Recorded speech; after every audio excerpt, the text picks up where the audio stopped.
Et finalement, la parole de Dada Ito, qui est se laisser moi parler, intervient souvent. Quand on entre trop dans un discours de plainte, c'est interrompu par Dada Ito qui dit bon, ça suffit de se plaindre puisque la parole sincère n'est pas plainte. Elle vient provoquer un choc de conscientisation qui n'est pas nécessairement une plainte. Et Dada Ito est le personnage qui, dans ce roman, vient interrompre cette plainte. Oui, parce qu'elle a compris, parce qu'elle a fait une expérience, parce que peut-être parce qu'elle est dans ce roman, c'est celle qui a eu dès le départ, c'est une petite à qui on a coupé les ailes, on l'a séparée de sa famille, on l'a séparée de tout. Elle a dû se construire, se reconstruire, se fabriquer une famille, fabriquer une vie. On lui a même changé son prénom. Elle était libre de rien. Et donc elle a dû forger son caractère, forger une personnalité, se recréer un univers, une famille. Et donc, elle peut, elle, avec ses expériences, à travers ses expériences, dire aux femmes, arrêtez de vous plaindre, faites, agissez. Et c'est ça ce que j'ai envie, parce que pour moi, c'est vraiment l'espoir. C'est un espoir pour les femmes d'arriver à dépasser cette plainte pour agir et pour sortir justement de cet univers. Et finalement, la plainte est quelque chose qui existe presque uniquement entre femmes, puisque l'un des personnages du roman, quand elle va quitter sa maison familiale pour rejoindre son mari, puisqu'elle elle va être mariée, Oui. et sa mère lui dit que son mot d'ordre, c'est ce qui s'articule autour de ce qu'elle a appelé l'art de l'obéissance. Oui. Et on lit ça dans le roman, le mot d'ordre étant ne pas répondre, baisser les yeux, baiser les mains, sourire et remercier.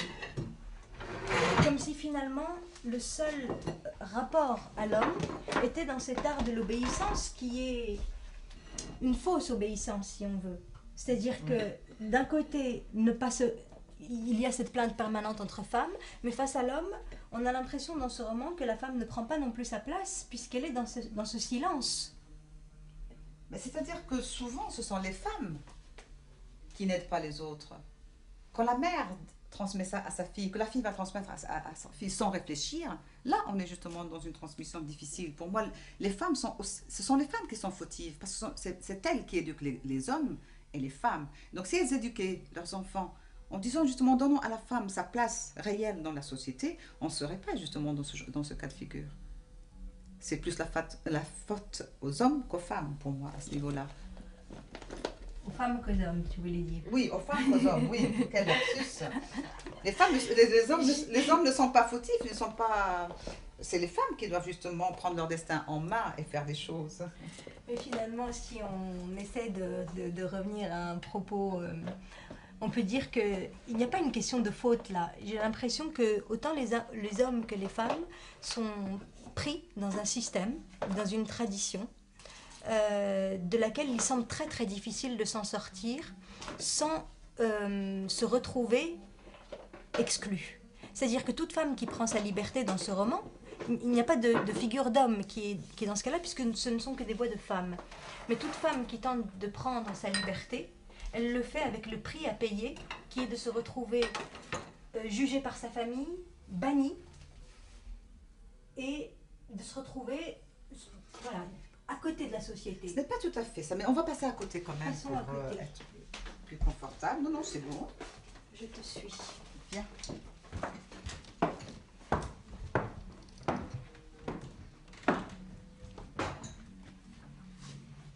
Je l'ai reçu par la poste.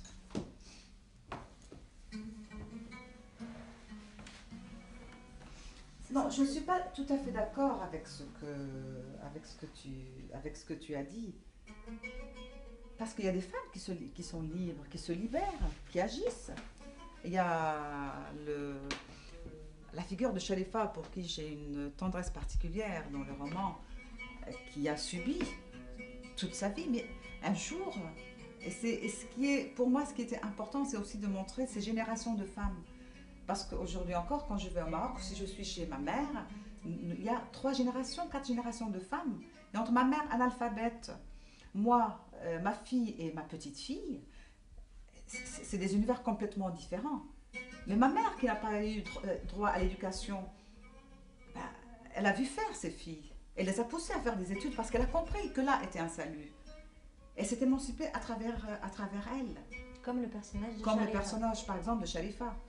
Et beaucoup de femmes ont réussi vraiment à dépasser tous les interdits, à se prendre en main à travers l'éducation de leurs filles. Parce que maintenant, il y a les télés, les gens regardent, les femmes écoutent. Il y a des femmes à 60 ans qui maintenant vont vers les centres d'alphabétisation où elles ont envie d'apprendre à écrire leur prénom, à composer un numéro de téléphone sur un mobile parce qu'elles achètent le téléphone. Et pour moi, dans le roman, il y a cet esprit-là. Mais c'est naissant. C'est-à-dire qu'on a l'impression qu'à travers ces générations de femmes dans ce roman, il y a la naissance de ce germe-là, mais ce n'est pas quelque chose d'instauré ou qui va de soi.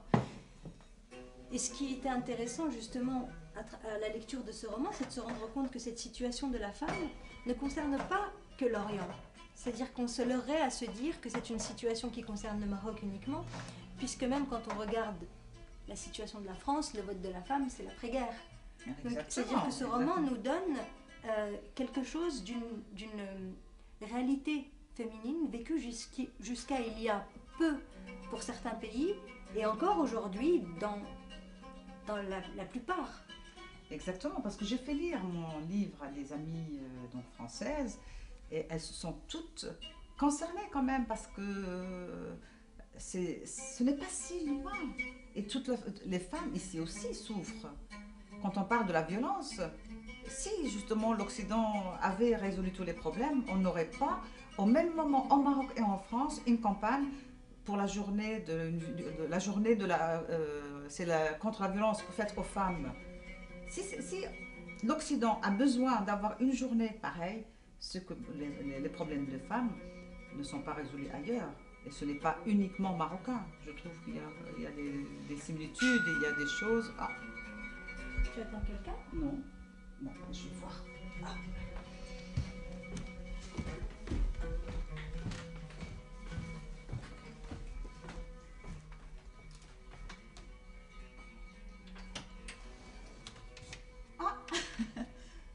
Oui, Nathanaël. Bonjour. Bonjour. Je viens de trouver de lire votre roman Laissez-moi parler. Et je voulais vous dire que ça m'a beaucoup touché et que ça m'intéresse d'entendre pas simplement la parole de l'écrivain, mais la parole de la femme. Bon, ben, entrez. Merci. Je ne suis pas toute seule. Je suis avec une personne et nous parlons justement de... Entrez. Camélia, mon voisin, Nathanaël. Enchantée. Asseyez-vous. Merci. Vous prendrez bien du thé. Avec plaisir.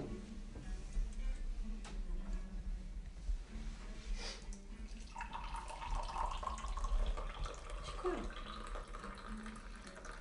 شو واحد كنعرفو قال لك بغا يجيب على الكتاب.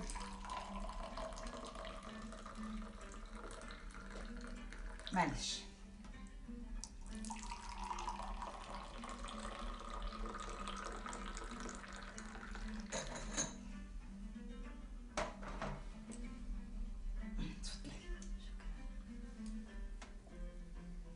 Merci. Je ne sais pas s'il est assez sucré. Sinon, il y a du sucre. Bien. Mais servez-vous des gâteaux qui viennent du Maroc, justement. Merci. Merci.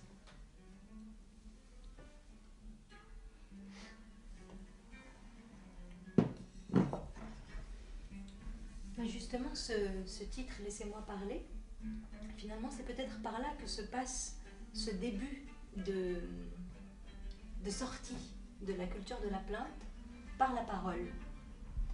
La parole est quelque chose de fondamental en général, mais dans ce livre, l'axe est autour de la parole. Et je voudrais justement faire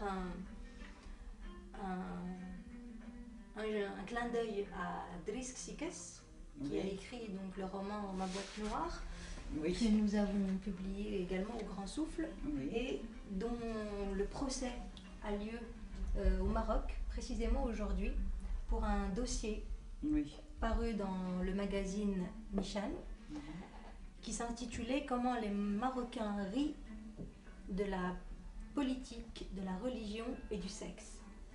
Et pour ce journal, donc pour cet article précisément, il est donc attaqué en justice. Oui,